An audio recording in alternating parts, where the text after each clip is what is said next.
না, বাট আপনি যখন গাড়িটা নিচ্ছেন আপনি তো জানেন রাস্তায় বিভিন্ন রকমের চেকিংয়ের সম্মুখীন হতে পারেন, তাহলে তো আপনাকে গাড়িটা বুঝিয়ে নেওয়ার সময় তো ওইগুলো নেওয়া লাগতো। দেন ওইটা দেখি, ড্রাইভিং লাইসেন্সটা দেখি, একটু আসেন কষ্ট করে। সুপারভাইজার কি নতুন আজকে? আপনি কি সুপারভাইজার? এই গাড়িতে আজকেই নতুন? তো সব নতুন মানুষকে দিচ্ছে, আপনার যদি গাড়ি নিয়ে ভেঙে যান তাহলে মালিকের কি হবে?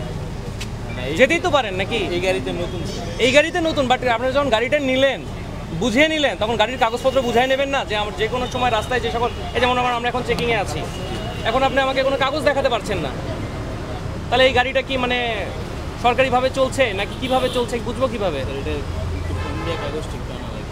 দেখি এটা কাগজটা দেখি, এটা দেখি, ড্রাইভিং লাইসেন্স দেখি, পেশাদার মোটর ড্রাইভার। দেখ আপনার এটা মেয়াদ আছে। সার্জেন্ট সাহেব আছেন? পুলিশের সার্জেন্টকে ডাক দাও তো।